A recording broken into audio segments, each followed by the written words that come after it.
We have three verticals that we really work in, and one of them is private client. They have more complex issues, generally higher assets under management per client. But the one thing that I really got out of it this week is we had a client come to us and say, what I really wanted is to have a consolidated view of all of our things. And that's just not somebody who's just getting started. This was a person who had significant net worth and had different custodians and different advisors, and it brought them together. And so I do want to talk about that just for a second. It's a very powerful thing that we can do, is to give people that holistic view, not only of what they own, but also what their plans are. If you can kind of help people think through that. I view it as almost like when you go to your house, and if you kind of every day, you put your keys someplace, you go shopping, you put something somewhere else, and you get all this clutter. And then it's hard to make sense of things. For me, it causes a lot of stress when things are cluttered. And I like to declutter. I like to kind of organize things. It's like take that time and actually make sense out of where things are.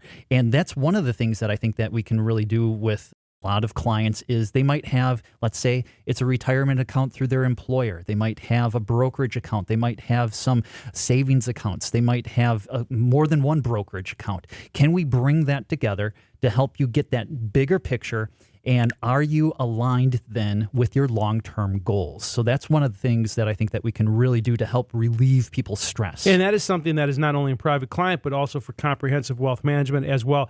The second piece, which is very interesting, is even if someone comes in with $50 million, right, or $500,000, asset allocation still works. Yes. And we do that on both sides. In fact, we had somebody bring in an account from another large brokerage firm that had a significant amount of money in it. We looked at the asset allocation. That still works across different platforms. It does, yeah. I think that some of these, maybe they're basic, maybe they're not. Just given the number of people who don't seem to practice it, maybe it's not that basic. Is the basics of asset allocation, about diversification, knowing what you own, why you own it, and how much are you paying for it.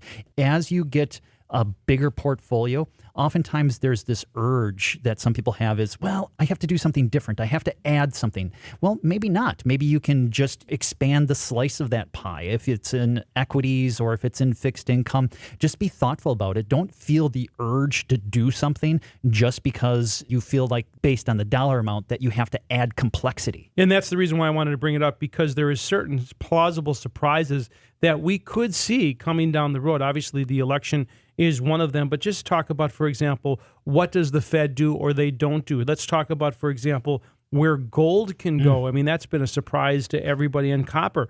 Commodities are something that is garnering a lot of attention as well. So there could be surprises in the next 6 months, and that's the reason why common sense is really going to be a big part of portfolio allocation. It really is. You don't have to necessarily go out on a limb to be brave. Maybe the bravest thing that you can do is actually be prudent and just exercise some of these basics about diversification. It's really to help you in different scenarios. You pointed out about with copper. A lot of the price action in copper earlier in this year was driven by some geopolitical issues that were taking place in South America. And by the way, the geopolitical issues haven't gone away. No. In fact, they've gotten worse. Yes. One of the things, like let's say gold, we get a lot of questions about gold. It has really been defying some of the traditional logic. Usually, if interest rates are moving up, you expect gold prices to move down.